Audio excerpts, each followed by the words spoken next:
O Brasileirão está apenas na 7ª rodada, mas estar no Z4 não é legal em nenhuma circunstância. Amanhã o rubro-negro entra em campo para tentar mudar esse cenário.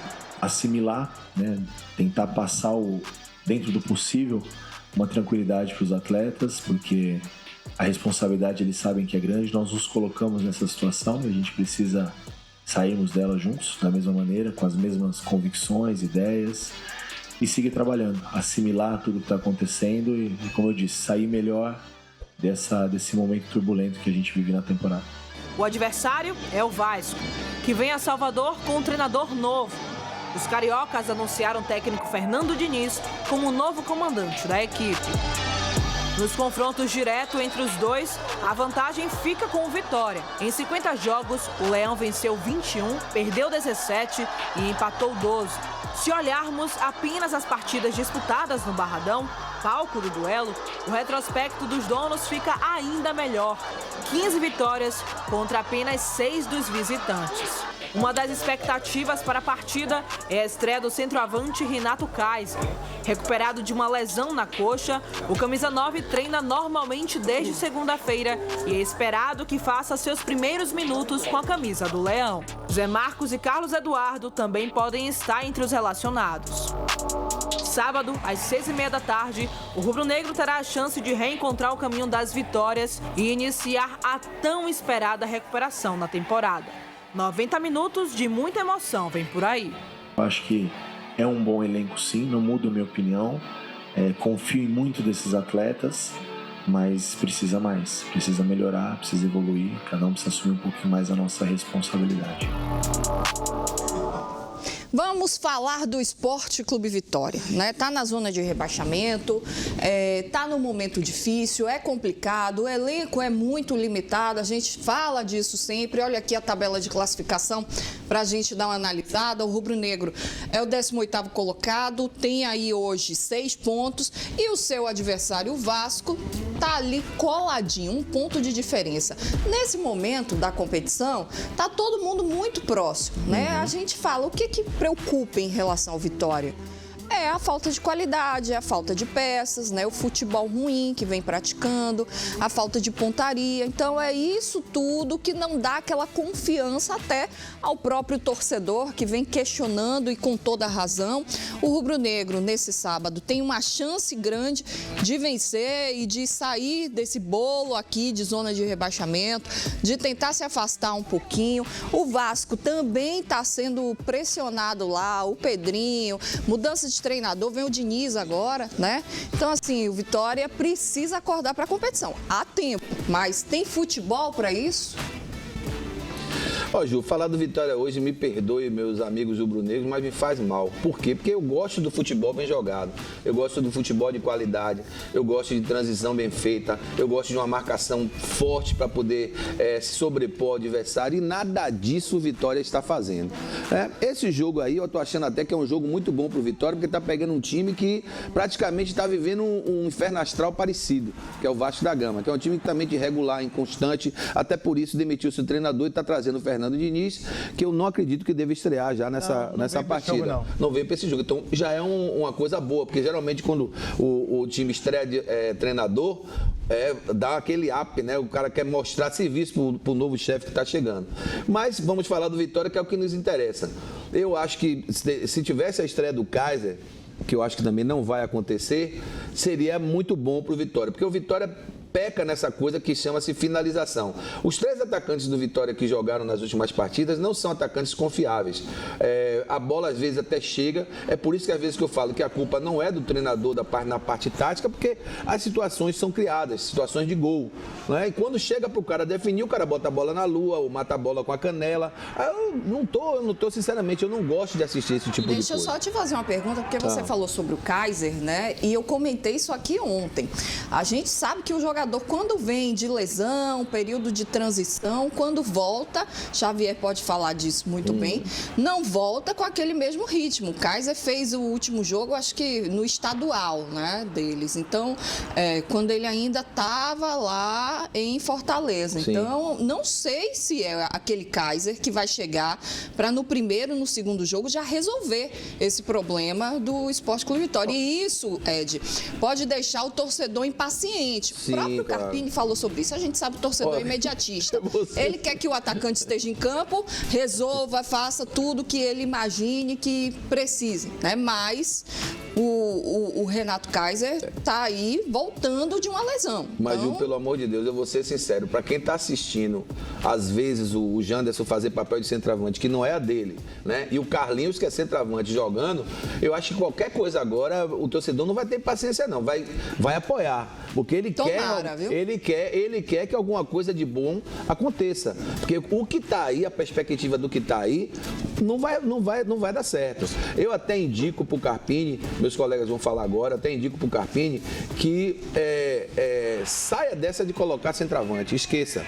Vou ao meio de campo, bota no 4-4-2, bota 2 caras velozes lá na frente para ver o que é que dá. Porque eu não confio mais em centroavante nenhum do Vitória. Olha, Juliana, a gente sabe que o próprio Carpini já declarou que o campeonato do Vitória não é lá em cima brigando por Libertadores. Mas acho também que não é na zona de rebaixamento. Eu acho que o Vitória pode fazer uma campanha mais saudável dentro do Campeonato Brasileiro. Né? O elenco do Vitória não é tão desgraçado como alguns dizem. Não, tem bons jogadores, sim. Vitória tem estrutura, tem CT de treinamento, tem toda a parte operacional para fazer os atletas desempenharem bem em campo.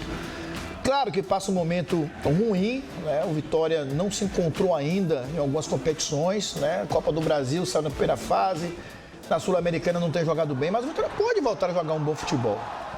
Então, assim, eu acho que essa pontuação, os 6 pontos, é muito pouco para o Vitória. Claro que eu não imagino a Vitória jogando lá em cima, não.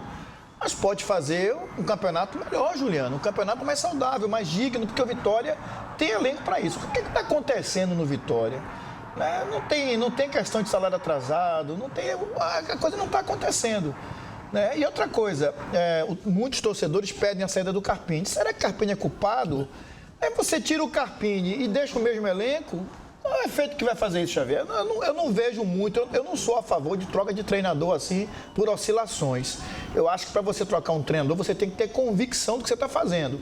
E eu acho que nesse momento o Carpini não é perfeito, não existe perfeição em nada, mas acho que a culpa não é dele. Ele tem culpa? Tem. Mas não é só o Carpini. Tira Carpini que resolve, tu vai jogar em cima, vai ser quinto, quarto, terceiro. Não é isso.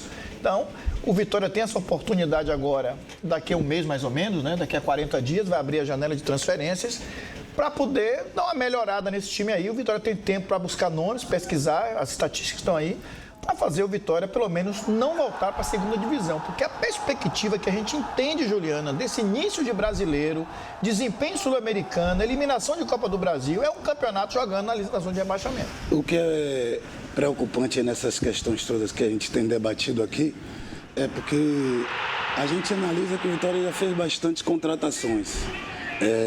Eu, que vou para quase todos os jogos, gosto realmente de analisar a estruturação do Vitória, a questão do sistema, do esquema, das estratégias usadas pelo Carpini. Ele consegue sim ter uma zaga que não é das piores, como alguns comentam, não é uma zaga ruim, como dizem. Tem um meio de campo de qualidade que se varia, assim, em peças, alguns de maior marcação, outros que até tentam ter uma gestão de bola. Mas, sinceramente, a parte ofensiva do Vitória, para mim, tem sido muito frustrante ver os jogos. As chances são criadas, as jogadas são elaboradas, tem jogadas ensaiadas. Os atacantes têm ficado de cara com os goleiros, têm tido bolas de linha de fundo que chegam para finalizações. O problema realmente é a eficiência, é botar a bola para dentro. Vi finalização de Carlinhos péssima em jogo aí. Vi uma de Fábio que era para ser com a cabeça, ele saltou para ir com o pé. Vi Mosquito finalizando. Então, o Vitória vem criando, vem tendo essa questão das jogadas combinadas no último terço, que talvez me preocupa, porque ou não está se combinando bem, ou os atletas não conseguem raciocinar para que aproveitem essas questões dessas oportunidades que estão sendo feitas, porque o Vitória não é aquele time que acaba um jogo, pelo menos nos últimos jogos, sem finalizar. Finaliza, mas não consegue botar a bola para dentro. É um grande problema no Vitória, né? A questão do setor ofensivo. Mas eu vejo outras questões também. Não acho que seja só essa, só por isso o Vitória está na zona de rebaixamento. Acho que defensivamente o time comete erros muito infantis de posicionamento, de tomar uns gols de bola parada, né? Mas desculpe te interromper, mas se a gente analisar, todos os clubes têm essas falhas, é normal do claro. Só que o Vitória, quando falha aqui, não tem quem compense lá na frente. Mas você acha que se os gols que o Vitória, alguns dos gols que o Vitória perdeu tivessem sendo convertidos, você acha que o Vitória não estaria na zona de rebaixamento? Não, porque até a questão mental dentro do jogo se trabalha de outra maneira. Eu particularmente não tenho essa certeza. Eu acho que o elenco do Vitória não é tão ruim, né? Isso. Mas acho que tem grandes problemas. Não, tem jogadores aí que, me desculpa, mas não poderiam estar vestindo a camisa do Vitória como titulares. Eu sempre digo, algumas pessoas me dizem, rapaz, você não senta porrada nos jogadores que o Vitória contrata, você tinha que falar. Eu sempre digo, existe atletas, eu respeito todos, para cada bandeja. Tem atletas que é para Série B, Série A, Série C. O problema é que às vezes parece que estão trazendo jogadores para bandeja diferente. Por isso que não é para o lugar correto. Por isso que a parcela entendeu? é bem dividida. E eu acho que uma das questões do Carpini aí é porque ele também participou dessas contratações. Ele indicou muitos nomes. Tem jogador que está no Vitória hoje na Série A que não é de Série A, né? Isso e que está dando dizendo. o que ele pode dar, que não adianta exigir mais, porque ele está no limite Não dele. vai dar mais. Assim, eu aprendi com o nosso Nelson Góes, o mestre Nelson Góes, que quando o jogador chega na hora de fazer o gol e toma a decisão errada, não entra a culpa do treinador naquele momento, né? O que o treinador, qual é a culpa do treinador? Da montagem, durante a semana, dos treinamentos, na perspectiva de jogo, de enfrentamento de adversário, a culpa é do treinador. Mas as decisões em campo são dos atletas. O Juliana está certa, né? Existe um desequilíbrio, né, Juliana, entre a parte de cima e a parte de baixo. Toma gols fáceis e lá em cima perde gols fáceis. Isso, exatamente. Tem que equilibrar. Claro.